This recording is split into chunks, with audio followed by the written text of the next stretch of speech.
अगर आपने अभी तक हमारा चैनल सब्सक्राइब नहीं किया तो हक पाकिस्तान के चैनल को सब्सक्राइब कीजिए और बेल के आइकन को प्रेस कीजिए।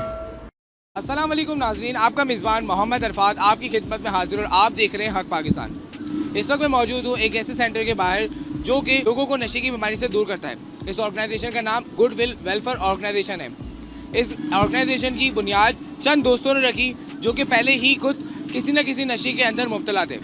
आइए चल के इनसे पूछते हैं कि इन लोगों ने अपना नशा कैसे छोड़ा और अब लोगों को किस तरीके से नशा छुड़वाते हैं।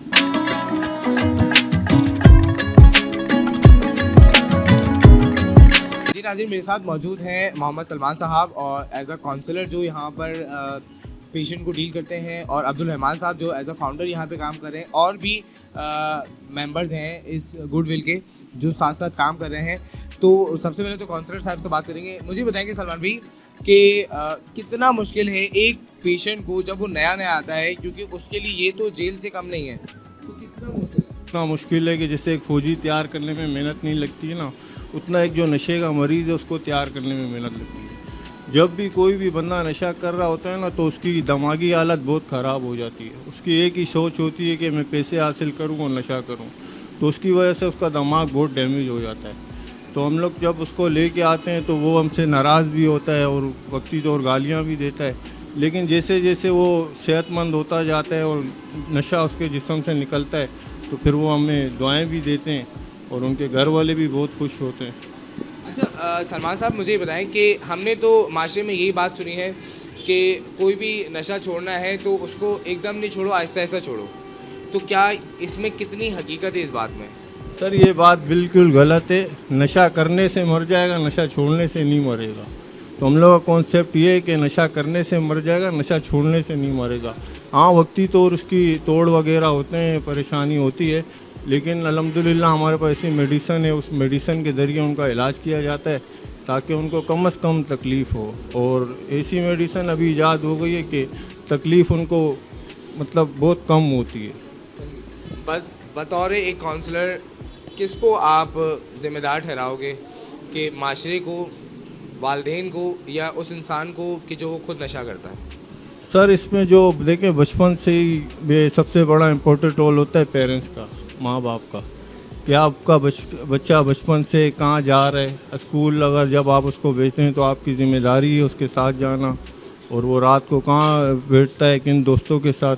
तो ये बचपन से उसके अंदर एक एडिक्शन पैदा हो जाता है, ठीक है ना, ज़िद्दपन आ जाता है, उसको गुस्सा आने लग जाता है, उसकी रूटीनें ख़राब हो जाती हैं।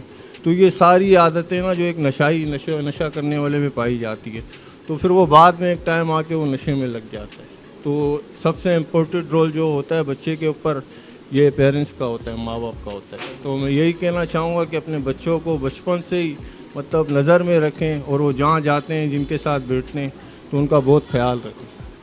सलमान भाई, एक टाइम था कि आप भी इसी दौर से गुजर चुके हैं, तो वो टाइम कैसा था और वो कौन सी ऐसी मंशियात थी जिसने आपको अपनी तरफ माइल किया? हाँ, मैं ये बात बताना चाहता हूँ। अक्सर में लोग ना बताते नहीं अपने बारे में, लेकिन ये बताने का मकसद ये है कि मैं ड्रग्स यूज़ करता था और मैंने हर तरीके के नशे किए। और फिर जैसे इलाज होता है, मेरे वालदा और मेरी मदर, मेरे भाई ने मेरे को इलाज पे भेजा, तो फिर मैं बार बार जाके फिर नशा कर लेता था। लेकिन फिर मुझे एक ऐसी तालीम मिली जिसकी वजह से मैंने नशा छोड़ा, और जब मैंने नशा छोड़ा तो मेरे घर वाले बहुत खुश थे। तो जब थोड़ा टाइम गुजर गया तो मैं इस फील्ड में आ गया, तो फिर मतलब लोग जो थे जो इलाज करवाना चाहते थे, एक्चुअली बात ये है कि जो नशे का इलाज है ये बहुत महंगा हो चुका है, ठीक है ना। और ये फिर हम लोग ने इरादा किया 3-4 दोस्तों ने मिल के कि यार जैसे हमने नशा छोड़ दिया है, ऐसे ही हम दूसरे लोगों को भी नशा छुड़वा सकते हैं। और अल्हम्दुलिल्लाह हमने फिर ये गुड विल का इफ्तिताह किया और ये काम शुरू किया।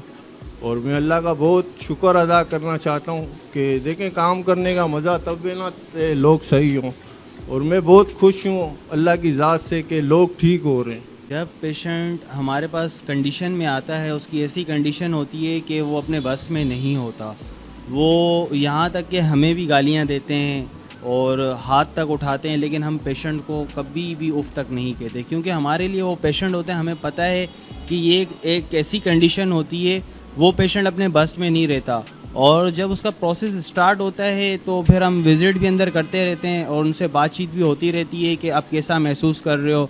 तो कहते हैं ना, दिन से दूसरा दिन अच्छा ही होता है। तो इस तरीके से पेशेंट का भी अंदर एक दिन से दूसरा दिन बहुत ज़्यादा अच्छा होता है। तो उसमें तब्दीली भी बहुत ज़्यादा आ रही होती है और प्रोसेस उसका पूरा होते होते जब उसका टाइम पूरा होता है तो वो हमें दुआएं देने लगता है कि आपने मुझे एक दलदल से निकाल के एक अच्छी जगह पे आप मुझे ले आए।